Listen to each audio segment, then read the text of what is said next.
Hey guys, tonight we're leaving everything behind. No phones, no traffic, no buzzing thoughts.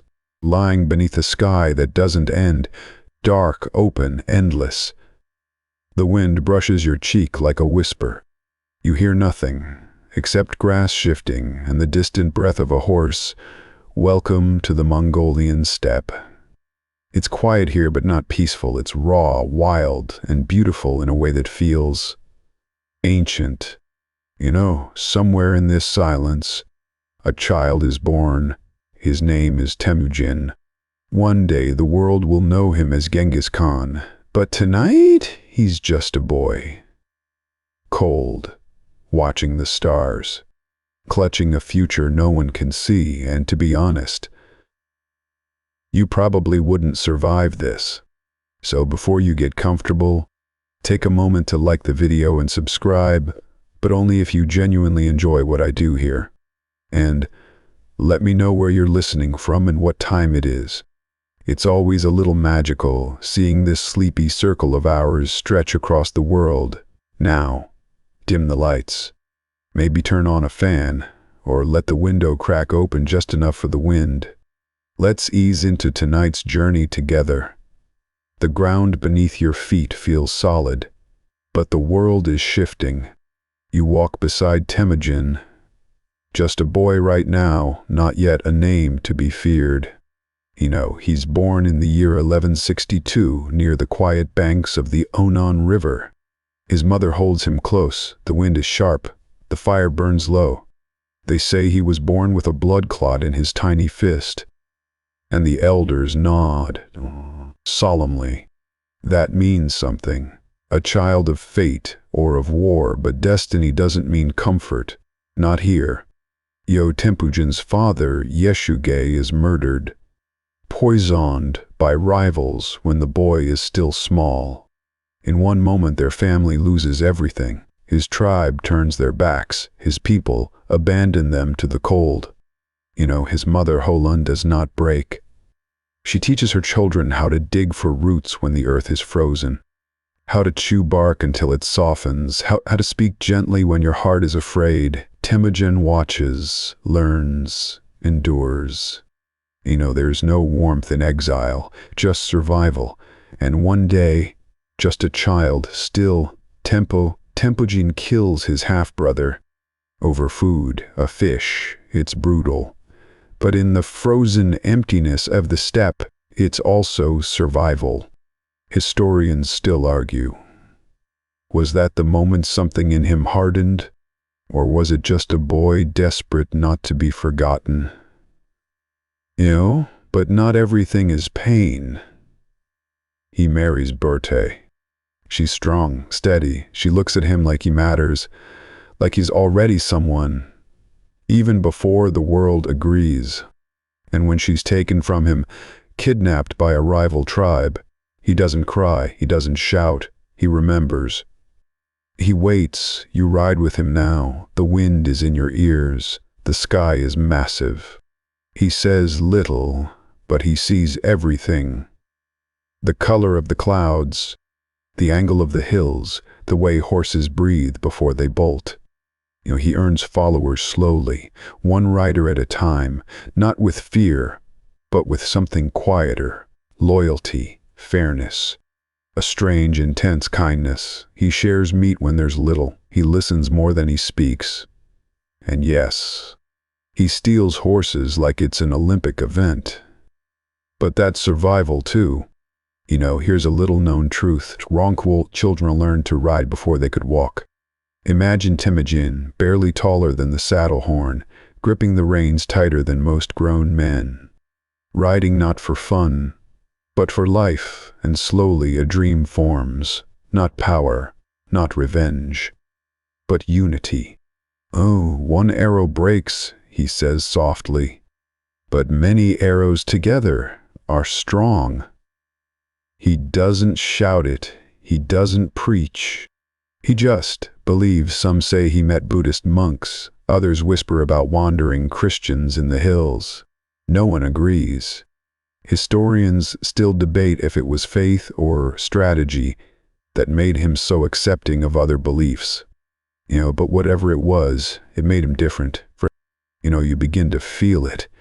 This boy becoming more than just a survivor. When friends betray him, he doesn't just fight back, he remembers. He stores every wound, every promise broken.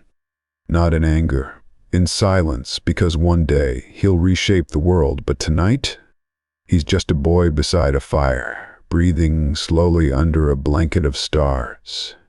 His hand rests on the hilt of a blade. His eyes are open, but soft. He's not afraid of the dark, he is the dark. Learning how to move, the fire flickers, the wind hushes, and far beyond the hills the steppe listens, at here but not peaceful. It's raw.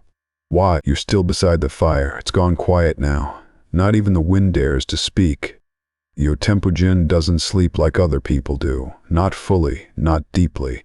His ears stay open, listening to the night. Listening for hoofbeats, for betrayal, for the sound of something breaking. You begin to understand, here trudges his binders, gold, if more valuable then far more dangerous. The steppe doesn't just demand survival. It demands allegiance, and allegiance has a price. Temujin is older now. His eyes carry a weight that doesn't belong on someone so young. He's begun to gather followers, not just men, but loyalty earned, not bought. He meets a boy named Jamuka. They become Enda, a sacred kind of blood brother, not just friends, not just allies. Something deeper, the kind of bond that, in this world, means, I will die for you, or I will die by your hand, and for a while it works. They ride together. They fight side by side. Jamuka is bold, charismatic, drawn. Temujin is quiet, thoughtful, always looking ahead, seeing things no one else dares to imagine. They balance each other like sun and shadow. They make a pact beneath a stormlit sky. Knees in the dirt, hands clasped, blood dripping into firelight. If we part, Jamuka says, may it never be in hatred. And yet, you feel it, even then, something shifting under the words. The tribes are restless. The Mongol clans, scattered, proud, stubborn, have lived by chaos for centuries. Every family has its chief. Every chief has enemies. And every man carries a knife close, just in case a friend forgets to stay one. Temujin does something no one expects. He opens his camp to commoners. To the low-born, to the weak. He invites servants to fight beside nobles. Women are allowed to speak. Orders are given by skill, not blood. It sounds obvious to us now, but then, it was treason against tradition. Jamuka laughs when he hears. You're turning herders into warriors, he scoffs. You think the world will follow sheep? Temujin just looks at the fire and says nothing. There's a strange tale told in hushed voices. One night, during a raid, Temujin saves a boy from an enemy tribe. Instead of killing him, he brings him into his tent, feeds him, warms him, and then names him brother. That boy becomes one of his fiercest generals. Historians still argue whether this was mercy or strategy. Maybe it was both, but that's how Temujin moves. Quiet, unexpected, and always calculating. The years pass like dust over the grass. Slowly, everything changes. Temujin and Jamuka grow apart. Ideals diverge. Ambitions whisper. Rings. Old alliances crack. When war finally comes, it's not an ambush. It's a heartbreak. Two blood brothers. Now leading armies toward each other. You're there, standing between them. On one side, Jamuka's warriors, adorned in tradition, proud banners snapping in the wind. On the other, Temujin's army, less polished but more loyal, not servants following a leader, but brothers following a vision. The first clash is brutal. The screams tear through the morning fog. Horses panic. Arrows fall like dark rain. You watch men who once shared meals now cut each other down. Jamuka wins. This time, and what he does next is something even his allies whisper about in the years to come. He captures 70 young soldiers who had fought for Temujin, and he orders their necks to be broken, not by sword, but by bending them backward until the spine snaps like a branch. Even now you flinch hearing it. Temujin escapes, wounded, hunted, but not broken, never broken. He disappears into the mountains for a time. No one knows what happens there. Maybe he prays, maybe he bleeds, maybe he stares at the stars and asks the sky if unity is still worth it. But when he returns, he's different, quieter, sharper, focused not on revenge, but on design. He no longer chases tribes, he shapes them. Divides his army into units of 10, 100, 1,000. Men from rival families are forced to fight beside one another. They begin to see themselves not as clans, but as Mongols. There's a whisper in the wind now, not just of war, but of change. A movement pulling towards something the steppe has never seen before. And you're still standing in the grass, feeling the chill of history brushing past your skin. Temujin is no longer just a survivor, no longer just a blood brother. He's becoming something else entirely, something the world isn't ready for, but the sky. The sky is watching. You stand at the edge of something shifting. The grass still hums with wind, but the silence isn't still anymore. It's charged. Temujin is no longer just a boy. He's not quite a warlord either. He's something in between, wounded, quiet, watching the world like it's a puzzle only he can solve. After rescuing Borta, his wife, his anchor, something deep inside him clicks. It's not love that makes him dangerous. It's the memory of loss, and the clarity that comes with it. You camp with him under brittle stars. The fire crackles low. He doesn't talk much, but when he does, his words stay with you. We were abandoned, he says, poking the fire. The sparks drift like ghosts. By stowar this istiri cyclist to us fours threes to each other. We won't do that to each other. That's not a threat, it's a vow. And it becomes the heartbeat of something new. More riders join, not because he's rich, not because he promises gold, but because he's fair. He divides meat evenly. He listens when others scoff. He settles disputes without favoring kin. That's rare out here. The steppes don't reward softness, but they respect justice. You ride through valleys where the wind howls like wolves. You see boys no older than 12 holding bows steady on horseback. Girls who braid their hair with feathers and sling knives with perfect aim.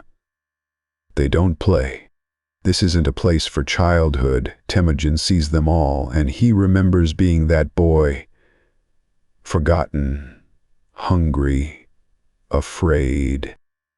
So he builds something different. His first law? No stealing wives. Simple, direct, but powerful. In a world where abduction was common currency, it's not just a rule. It's a signal. Here, dignity matters.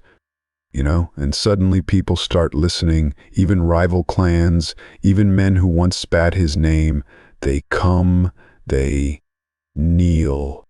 They swear allegiance. Not all, of course. Some think he's soft, others say he's too ambitious.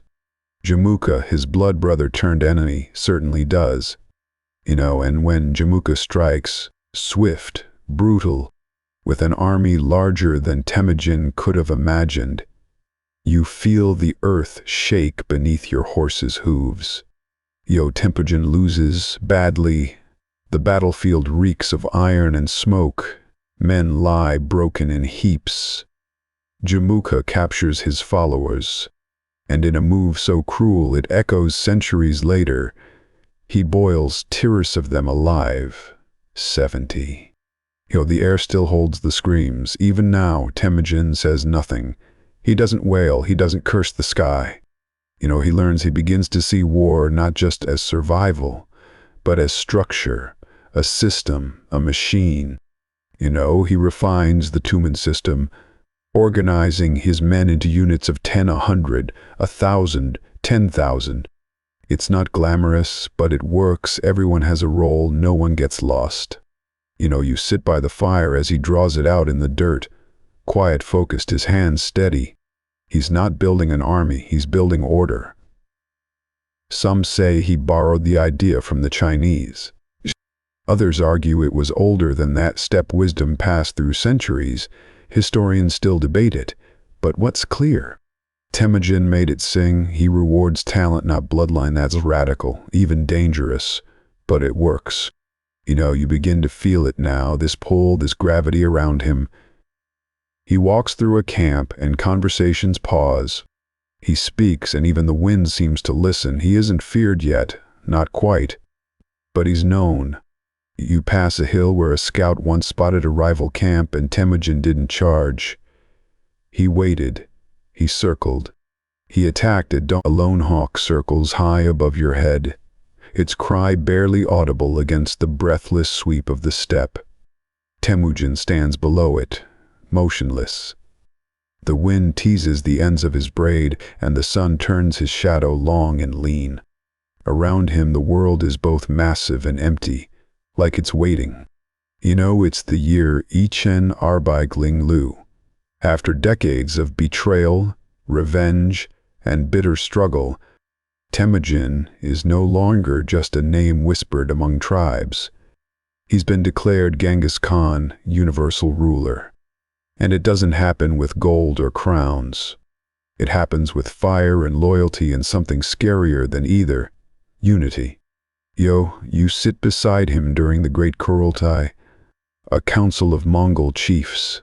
It's not in a palace, no banners, just a vast open plain dotted with tents and riders and the smell of fresh horse sweat. The chiefs bow their heads not out of fear, but because they remember what he survived. They remember him starving, bleeding, walking alone, but now they call him leader. Genghis doesn't smile, not exactly, but his eyes gleam. This isn't a coronation, it's a pact, a promise. One people, under the sky. He doesn't just want power. He wants movement, motion. He wants to crack the world open. The first reforms come like thunder, unexpected and loud. He bans kidnapping, outlaws the sale of women, orders that even slaves must be fed. And, get this, he creates a postal system. Historians still argue whether it was genius logistics or sheer control. But he installs stations, every archer's miles, fresh horses, trusted messengers, lightning-fast communication across a continent that doesn't even know it's connected yet. And his code, called the Yasa, isn't written down. Not at first. It lives in breath, passed by mouth, seared into memory. Break it. And there are no second chances. Even the smallest crime has weight here. Steal a horse, lose your life, but loyalty that earns you everything. Genghis promotes based on merit. Not blood. A stable boy becomes a general. A soldier becomes a prince. And if you betray him, you vanish. Now imagine this, you're riding with him. Cold wind slicing your cheeks. Hooves hammering the earth. You crest a hill, and there's nothing but open country. He turns to you. No speech.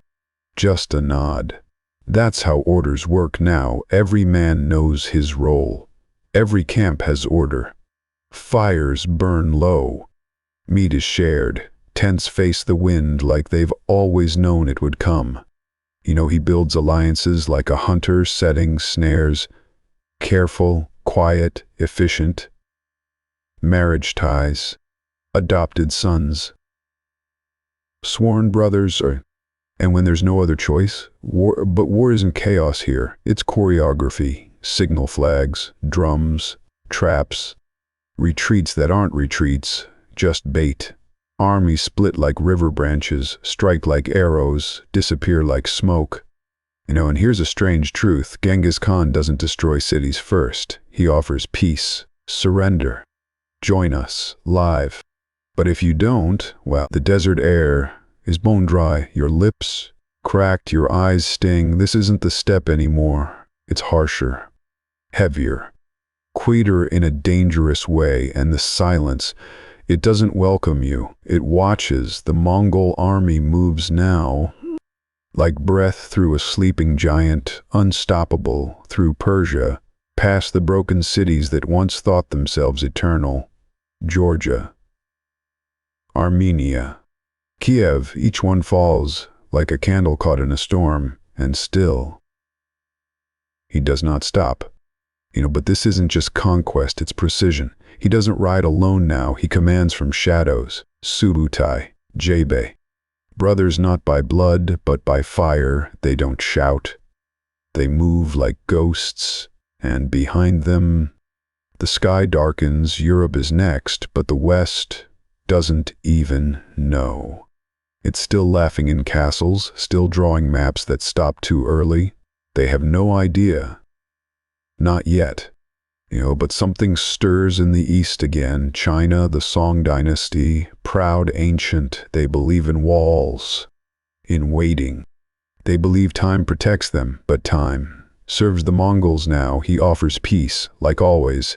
But this time, they stall, so he teaches them what it means to hesitate, what it means to laugh, to stand still when a storm is coming. And then, just like that, the sky goes silent. The year the wind loses its rider, near the Liupan Mountains, Genghis Khan dies. No war cry, no last command. Just a man, finally letting go. His body is hidden, buried deep, they say, beneath silence, beneath loyalty. Some whisper his grave was trampled by horses, others say no one ever found it.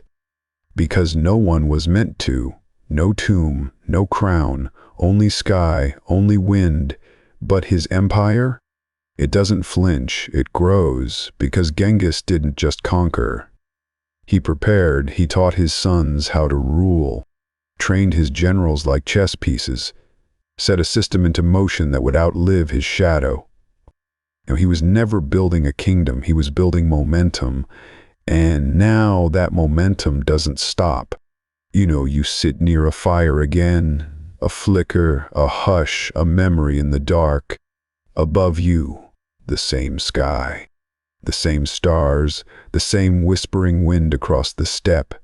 And if you listen, truly listen, you'll still hear hoofbeats, still feel breath on the back of your neck, still sense something is coming, because Genghis Khan didn't disappear. He became history's echo, and echoes, they never really stop. The fire crackles low. You're still by the steppe. But something's different now. There's no Genghis here. Only his echo. But echoes can shake mountains if they're loud enough. His sons don't grieve like you'd expect. There's no wailing, no black robes. They ride. They keep riding because that's what he taught them. That motion is memory. That loyalty means momentum. Ugadai takes the reins, not as his father's shadow, but as a storm with his own name. He builds Karakoram, not a palace, not a fortress, but a nerve center. A heartbeat made of stone and smoke. A place where messengers ride in from 100 directions, and decisions ripple out like thunder. And then Europe begins to shake. Hungary, Poland. The Mongols arrive like fog. They don't just fight. They fold the land beneath them. They split their armies, strike in rhythm, never touching the same place twice. It's not war. It's choreography, and no one can stop them. But right before they touch the heart of Europe, they stop, turn back, vanish, because Ugadai is dead. And tradition is stronger than conquest. Even in war, they ride home to choose the next Khan.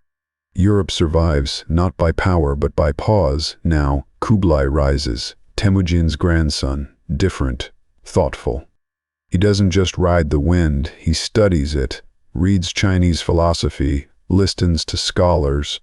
But make no mistake, he's still Mongol, and under him, The empire shifts again. Kublai looks south, toward silk, porcelain, the Song dynasty's trembling wealth. He doesn't knock. He rebuilds the door as the first Mongol emperor of all China. The Yuan dynasty is born. But this new world, it isn't simple. Kublai drinks tea in marble halls, but dreams in the language of hooves and blood. He wears brocade, but his heart still beats like a drum on the steppe. He builds cities, but longs for skies. The Mongol Empire, once pure motion, is now a shape, a structure, a kingdom too vast to breathe all at once.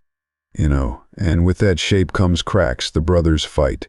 The Khanate split, one in Persia, one in Russia, one in Central Asia. Each one still Mongol, each one still burning, but flickering in different winds. And slowly, the empire doesn't fall. It fades, not from weakness, but from silence, from distance, from the simple truth that nothing wild stays wild forever. You look up, that hawk again.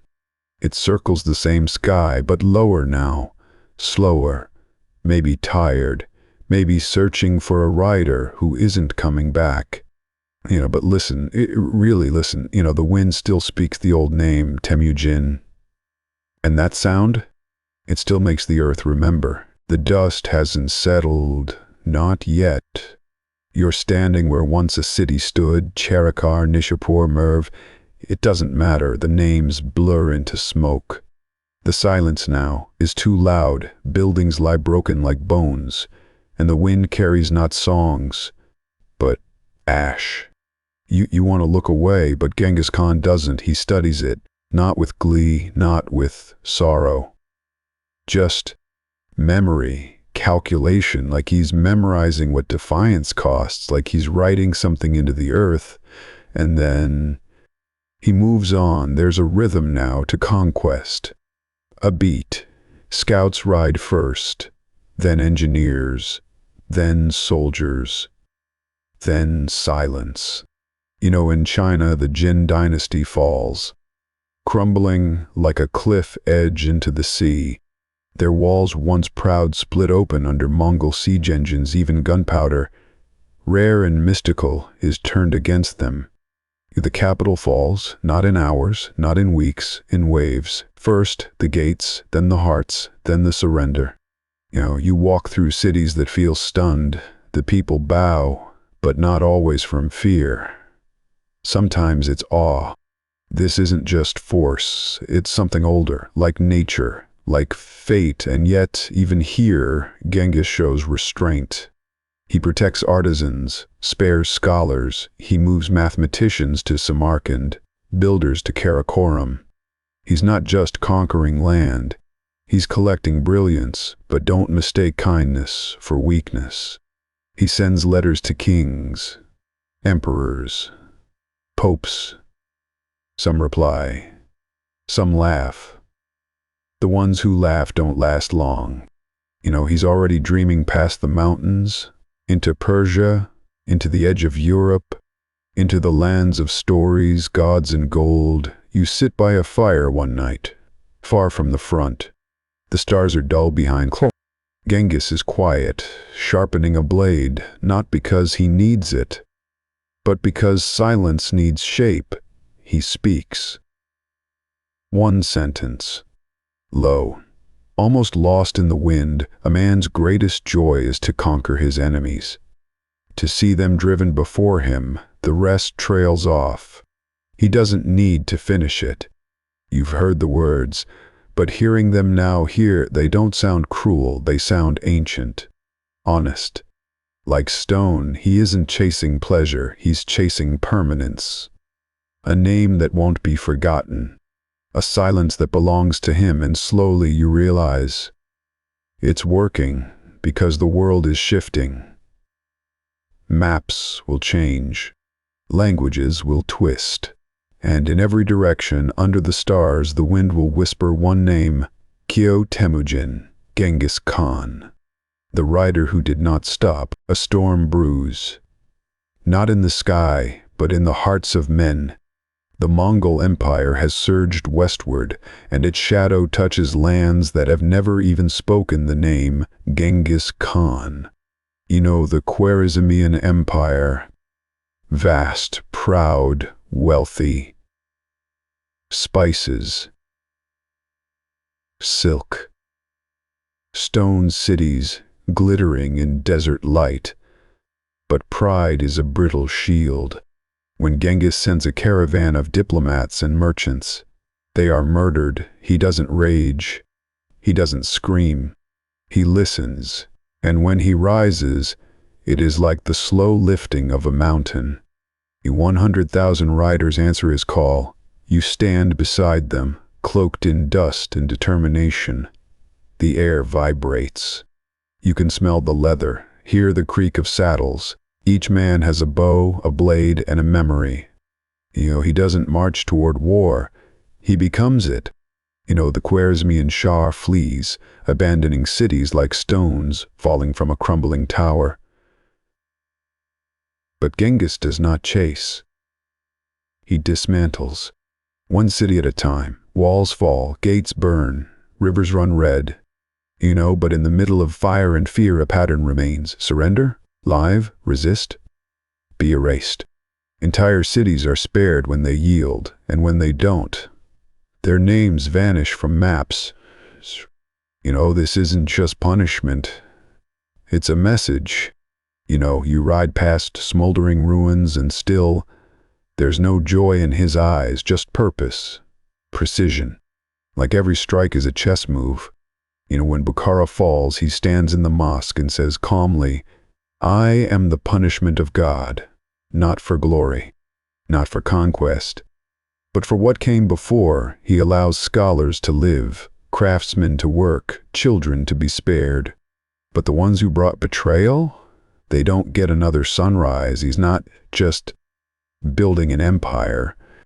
He's shaping a myth, and myths don't rest. Even as the dust settles over Persia, his gaze turns again.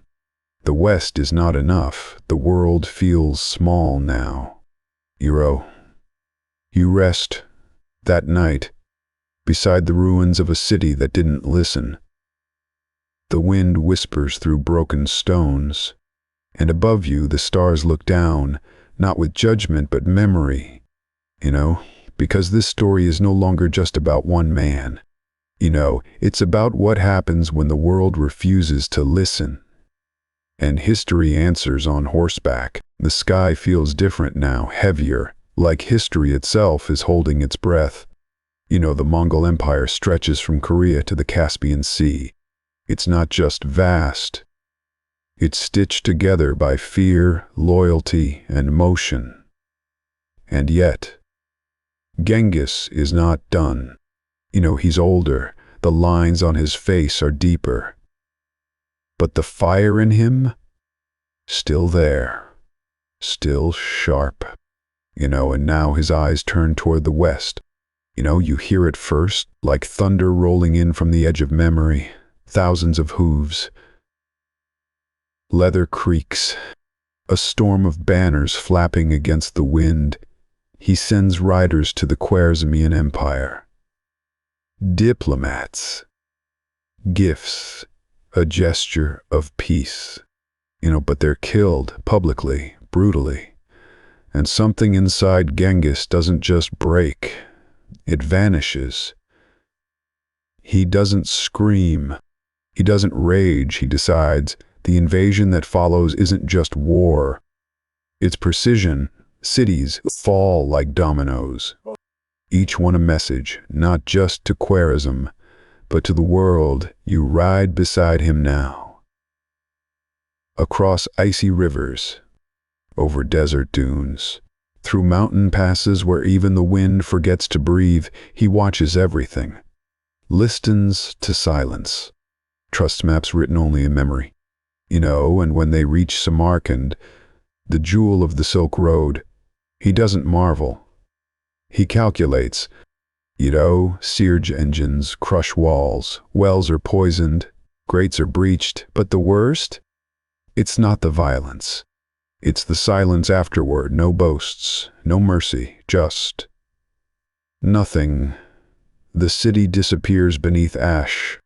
And still, the war doesn't quench him, because this wasn't revenge. It was a signal. No betrayal goes unanswered. Even now, far away in darkened halls, kings whisper his name like a spell, like a warning. Because Genghis doesn't just conquer land. He rearranges fate. And the world is beginning to understand the steppe did not raise a man, it raised a force.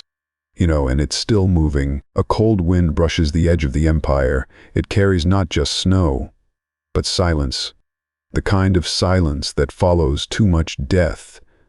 You ride beside an older Genghis now. The fire in his eyes hasn't dimmed, but there's something else behind it. Something quieter. Wounds too deep for medicine, names he doesn't say out loud. He's conquered more than anyone thought possible. Persia, the Khwarezm Empire, northern China. Cities have bowed, enemies have vanished. His map stretches wider than the sky. But even power has a weight. He visits the battlefield alone sometimes.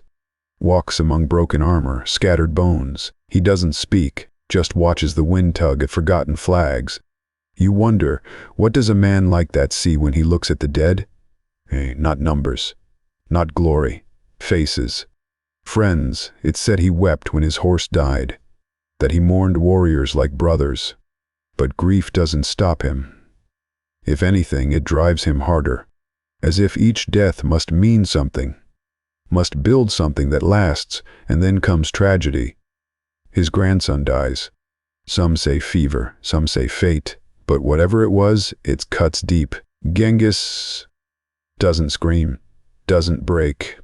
He just rides further into the horizon. He fights harder, longer, until his final campaign. At 1227, he's deep in western Xia. One more rebellion to crush.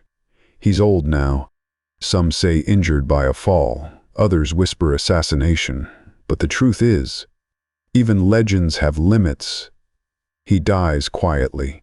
No great battle, no final speech, just breath, then stillness. His men keep it secret. They bury him in silence. No tomb, no marker. The earth swallows him like it never knew him. Some say his funeral escort killed anyone who saw the procession. Some say they turned the horses loose to erase the trail. The grave is still lost. Somewhere beneath the Mongolian soil lies a man who changed the world. But here's the thing, he's not really gone, because even now, centuries later, you feel it. That wind, that hunger, that unity, from a boy abandoned in the cold to a ruler feared by kings. Genghis Khan didn't just build an empire, he built a question: what could you become if nothing could break you? You stand at the edge of something shifting. The grass still hums with wind, but the silence isn't still anymore. It's charged. Temujin is no longer just a boy. He's not quite a warlord either. He's something in between, wounded, quiet, watching the world like it's a puzzle only he can solve. After rescuing Borta, his wife, his anchor, something deep inside him clicks. It's not love that makes him dangerous. It's the memory of loss, and the clarity that comes with it. You camp with him under brittle stars. The fire crackles low. He doesn't talk much, but when he does, his words stay with you. We were abandoned, he says, poking the fire. The sparks drift like ghosts. By stowar this istiri cyclist to us fours threes to each other. We won't do that to each other. That's not a threat, it's a vow. And it becomes the heartbeat of something new. More riders join, not because he's rich, not because he promises gold, but because he's fair. He divides meat evenly, he listens when others scoff. He settles disputes without favoring kin. That's rare out here. The steppes don't reward softness, but they respect justice. You ride through valleys where the wind howls like wolves. You see boys no older than 12 holding bows steady on horseback. Girls who braid their hair with feathers and sling knives with perfect aim. They don't play. This isn't a place for childhood. Temujin sees them all, and he remembers being that boy. Forgotten, hungry, afraid. So he builds something different, his first law. No stealing wives. Simple, direct, but powerful in a world where abduction was common currency. It's not just a rule, it's a signal. Here, dignity matters. And suddenly people start listening, even rival clans, even men who once spat his name. They come, they kneel. They swear allegiance. Not all, of course. Some think he's soft, others say he's too ambitious. Jamuka, his blood brother turned enemy, certainly does. And when Jamuka strikes, swift, brutal, with an army larger than Temujin could have imagined, you feel the earth shake beneath your horse's hooves. Temujin loses badly. The battlefield reeks of iron and smoke. Men lie broken in heaps. Jamuka captures his followers, and in a move so cruel it echoes centuries later, he boils Tiras of them alive. 70. The air still holds the screams. Even now, Temujin says nothing. He doesn't wail, he doesn't curse the sky. He learns, he begins to see war not just as survival, but as structure, a system, a machine. He refines the Tumen system, organizing his men into units of 10, 100, 1,000, 10,000. It's not glamorous, but it works. Everyone has a role, no one gets lost. You sit by the fire as he draws it out in the dirt, quiet, focused, his hands steady. He's not building an army, he's building order. Some say he borrowed the idea from the Chinese. Others argue it was older than that. Steppe wisdom passed through centuries. Historians still debate it. But what's clear? Temujin made it sing. He rewards talent, not bloodline. That's radical, even dangerous. But it works. You begin to feel it now, this pull, this gravity around him. He walks through a camp and conversations pause. He speaks and even the wind seems to listen. He isn't feared yet, not quite. But he's known. You pass a hill where a scout once spotted a rival camp and Temujin didn't charge. He waited. He circled. He attacked at dawn. Centuries have passed since the hoofbeats of the Mongol Empire thundered across the world. The empire fractured. Kingdoms rose and fell, and maps were redrawn 1,000 times. But Genghis Khan? He never truly vanished. Because some people don't live only in history. They live in the way we remember, in how we tell their story, and maybe that's the real empire. Today pieces of his legacy still breathe, in roads, in languages, in ideas that once galloped from tent to temple, across mountains and deserts. He showed what was possible when survival turns to vision, when pain is not just endured, but transformed. Was he brutal? Yes, but he was also brilliant, a master of loyalty, of timing, of reading hearts like maps. He changed the world because he believed it could be shaped. And now the question belongs to us. What will you do with your fire?